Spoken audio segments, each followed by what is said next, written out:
Welcome to the Saber Podcast. This is Reed, and I'm here with Ren. Oh, I didn't know you were gonna. And I'm here with me. Yeah, no, I wanted to give you an intro. Thanks, Because you've been giving everybody else intros for the past little bit. Shucks. No, don't mind me.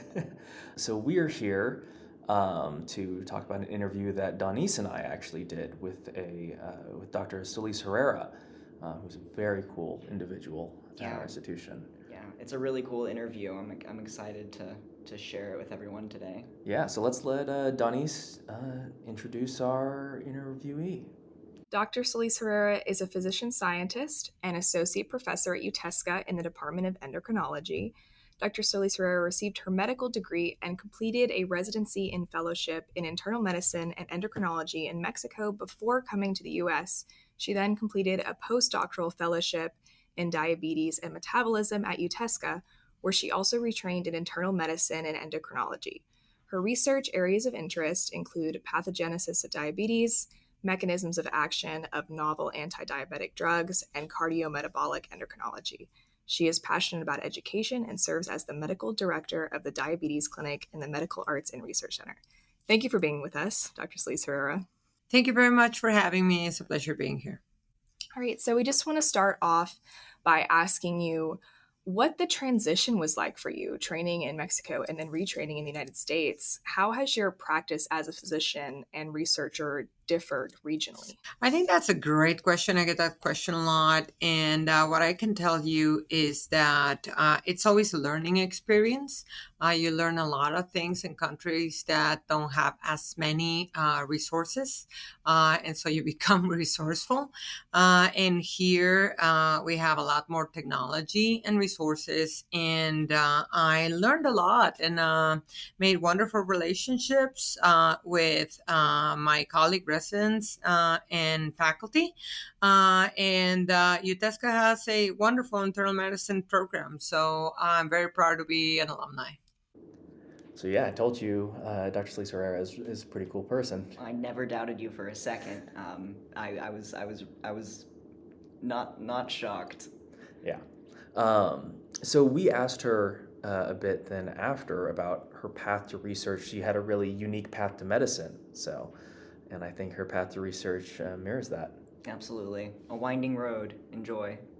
After I finished my endocrinology fellowship in Mexico, I did a postdoctoral research fellowship with Professor Ralph DeFronzo, who is well-renowned for his discoveries in the pathogenesis of diabetes and also for his clinical trials and his clinical research. So I wanted to complement my training in endocrinology with cardiometabolic research, and that's what I did, and I fell in love with it, so I decided to stay on. In order to continue to practice, I had to retrain in internal medicine endocrinology. However, you don't know that you like research until you experiment research. Mm-hmm. And so for all of you out there, I recommend that you guys do a research rotation, preferably with a physician scientist, because it's two different worlds that actually join each other perfectly and complement each other perfectly. Again, you never know that you love research until you do research and you have a good mentor. And I discovered that about myself. And I decided to stay on.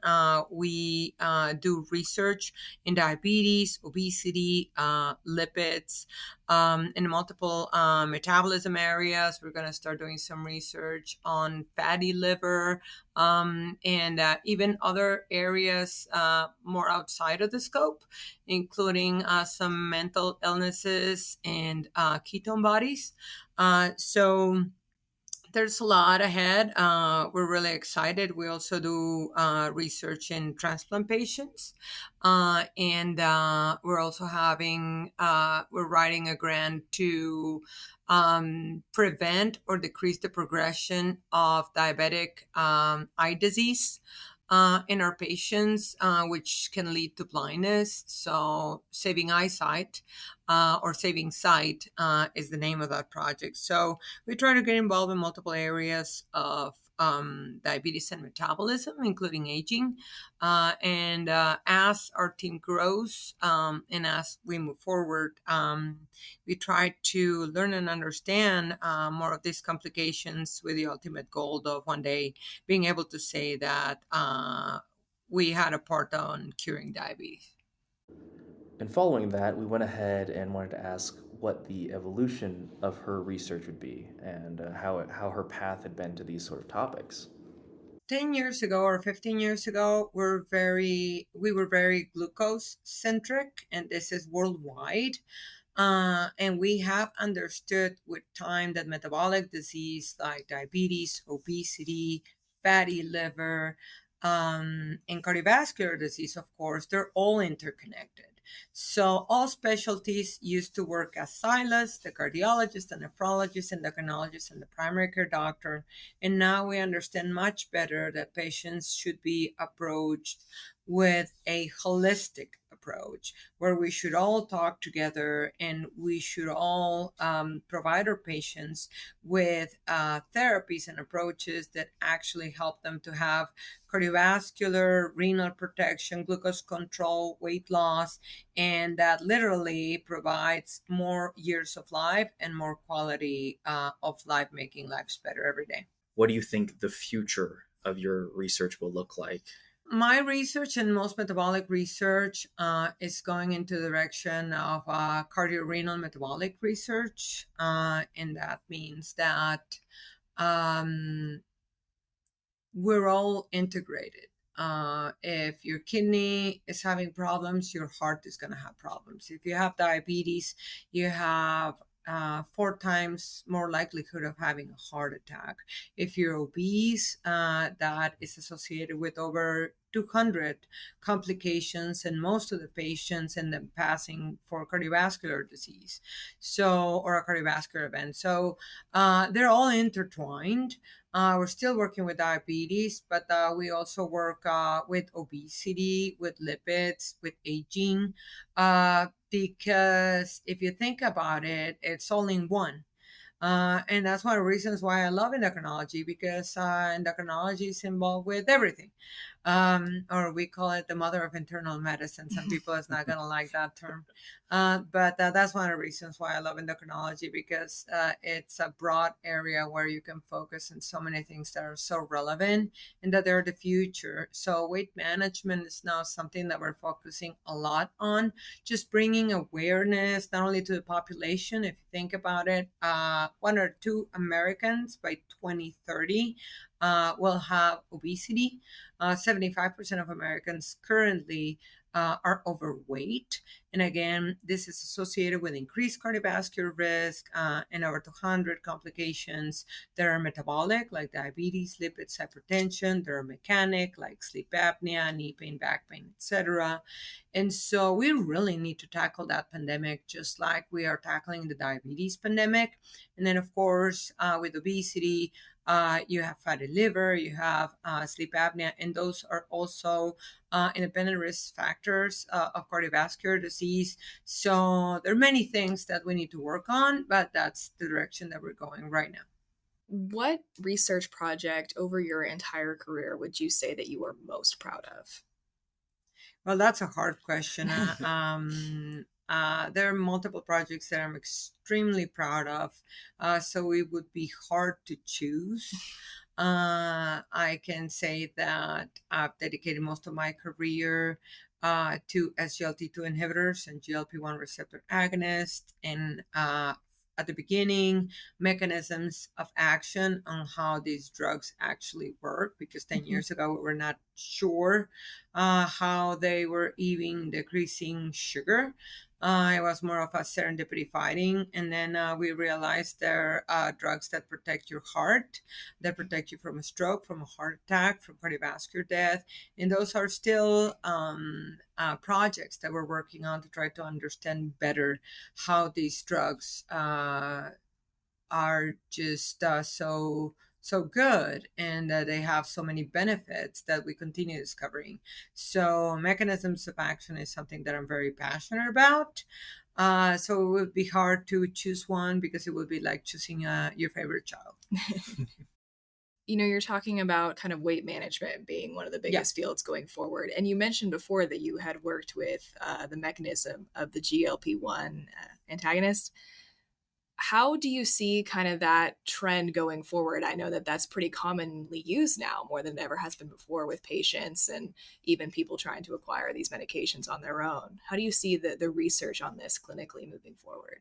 Oh, the pipeline for anti-obesity medications is tremendous and is looking really good. So right now what we have, of course, you all have heard about Ozempic and Zepbound and Mounjaro, but there are many drugs in the pipeline, including oral drugs, combination of drugs that we call dual agonists and triple agonists that have very extraordinary results on weight loss with less side effects than the currently available drugs.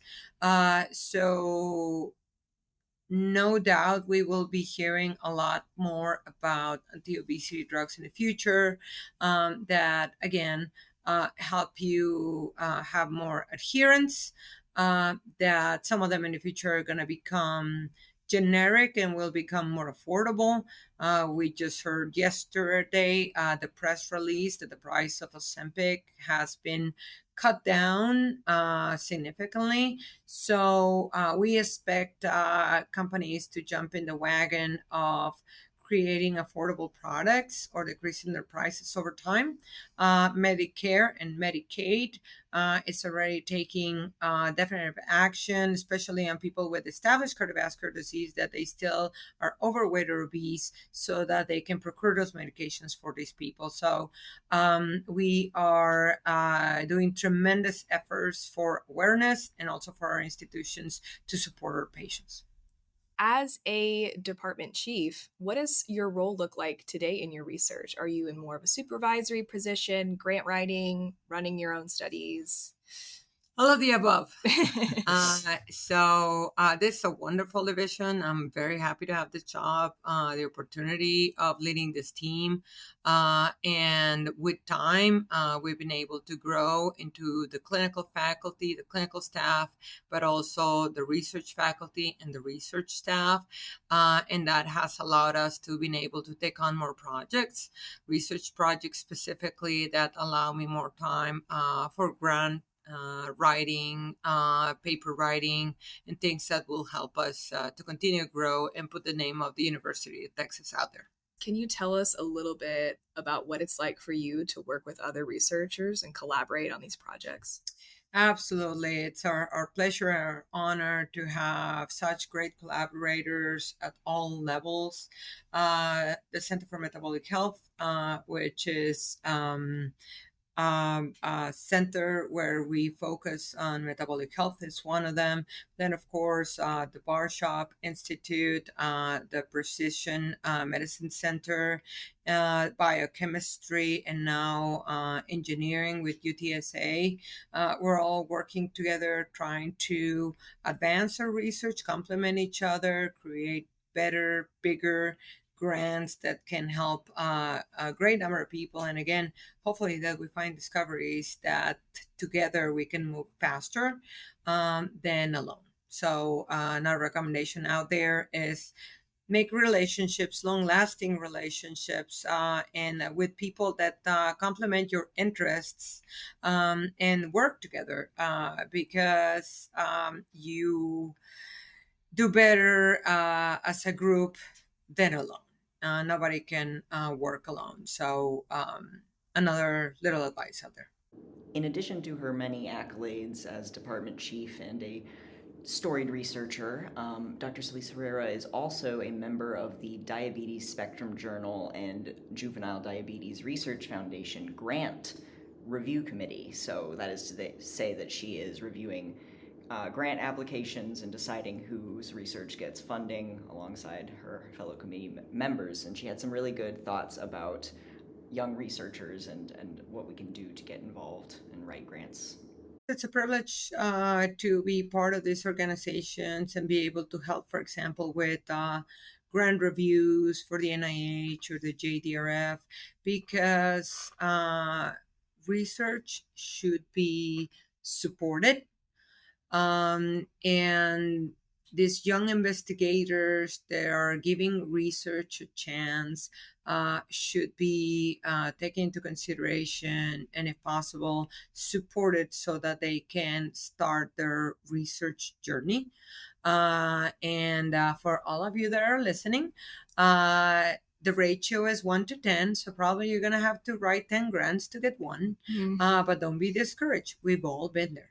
That once you get your first grant is a great feeling, and after the first one your chances are better because when you submit your value sketch and your CV to these agencies, they see that you are serious and committed into a research path, and that improves your chances of getting the second, the third, the fourth grant.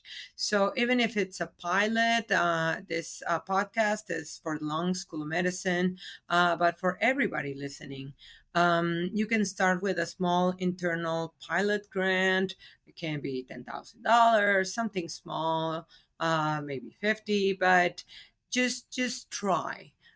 Because it's like winning the lotto. If you don't buy a ticket, you don't win the lotto. So you need to try, you need to write, you need to get close to people that are where you want to be. And so if you want to be a physician scientist, if you want to be a researcher, if you want to learn how to write a pilot grant, etc., then get close to the people that you want to be in the future. That's a great advice that I got a long time ago, and that's what I did. And then slowly I continue to learn, but that's how I've been able to accomplish some of the things that I've been blessed enough to be able to do. Thank you so much for your advice and for telling us about your work and your journey. We really appreciate you coming on the podcast. Is there any other advice you'd like to give to our medical students before we sign off? Well, first of all, thank you very much for the invitation. You guys have been wonderful. I hope that anything that I said helps encourage our medical students and our students across the university to be curious in medicine, because if you don't ask why, then you're in the wrong profession. And curious about research. Give it a chance. Do a rotation, maybe 2 to 4 weeks, and see if it's something that you like. We've had several students from first, second year that come and do their mandatory rotation, and then they stay on until they graduate. So if you want to know if research is for you, or at least give it a shot, let us know. And there we have it. Thank you all for tuning in. And thank you, Ren, for being here to listen to the podcast with me. Yeah, thanks, Reed, for joining the team. Great first episode, good interview. We're Yeah. happy to have you. Happy to dip my feet in and get started. So be sure to subscribe, leave us a review if you liked it, and if you didn't as well. And you can find us on all the social medias. We are at Saber Podcast, and it'll be down in the details below. And if you wanted to reach out, it's saber.podcast.outreach@gmail.com. I've been Reed. And I've been Ren. Stay tuned for more inspiring research stories. Huzzah.